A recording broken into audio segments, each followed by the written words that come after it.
For starters, we must know what a point is in 3D space. A point in 3D space is defined by three coordinates, which is in the x, y, and z direction. For example, this R point has an x coordinate of 4, a y coordinate of 0, and a z coordinate of 1.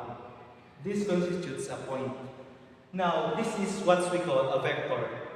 So, how do we define a line or a plane in a 3D space?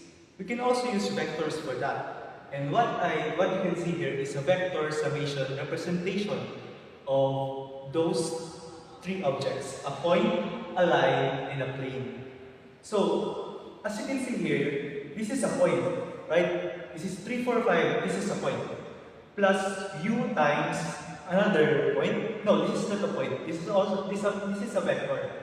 So how can we see that this is a line? I'll tell you how. First, this vector here corresponds to this. So what it does is it offsets the origin to here. And then we add another vector that is scale-based scalar, so we can make a line. So you can imagine this. You are in the origin, you walk some direction, and then you walk another direction, but this direction has a scalar, so you can travel anywhere you want on that vector, either negative or positive. So what you just created is a line. And if you want to represent a plane in 3D space, we can add another vector with a scalar. So this is, we can see here, this is another vector, plus another vector. So what it does is like this. So there's an origin, you have a displacement, and after the displacement, there's another vector with a scalar, so you can travel in this direction, in this one-dimensional direction, and then you add another point with a scalar. So what it does is it expands your domain. So what you created is actually a plane, because you can travel now in 2 dimensions. So what we have just created is a representation in vector form of a point, a line, and a plane. Now, one of the most common lessons in mathematics is how do we determine the distance between a point in a point, a line in a line, a plane in a plane, point in line, point in plane, line in planes, such problems. And if you search in YouTube, it's actually very hard because there's so many methods. It involves the algebraic, it involves the perpendicular, the projection. You don't actually need all of that. You just need this. So what I did here is like this. If you can see, this P and Q, these are actually points. They only become lines and planes because they have an extra dimension of freedom, as we can see with these scalars. So we can treat this P and Q as points for those two objects. So here, I minus P and Q. So what I do here is, I pick 2 points from this plane and this line. I pick 2 points from those. And those 2 points that I picked is, we want to know their distance with each other. So the first step to do that is P minus Q, and then we want to square the distance, right? So what I did is, here is like this.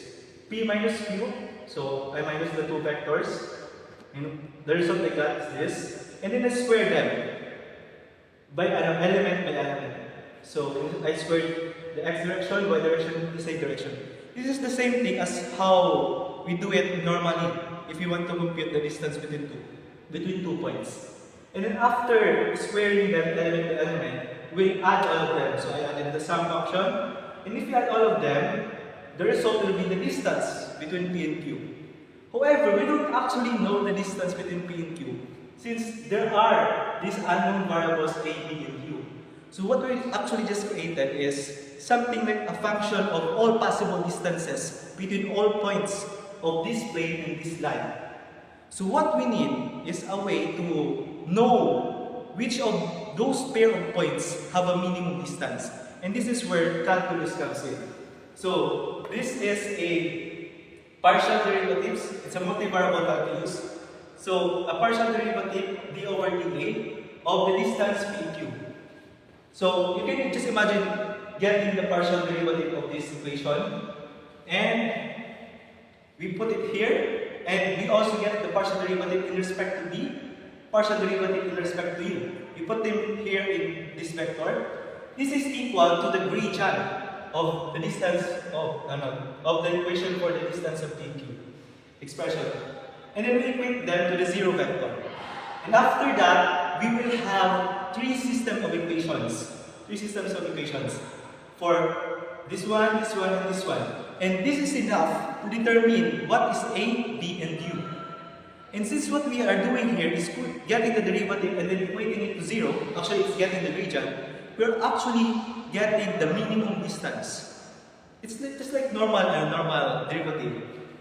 So after we get the A, B, and U, where those A, B, and U corresponds to the pair of points in those two objects that have minimum distance, we can plug it in back in P and Q.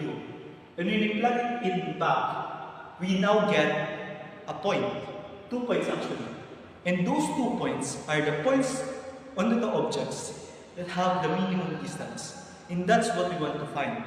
So after that, we just plug in and then get the distance normally between P and Q. And then we're done. We don't actually need all of those variety of methods. We only need just one.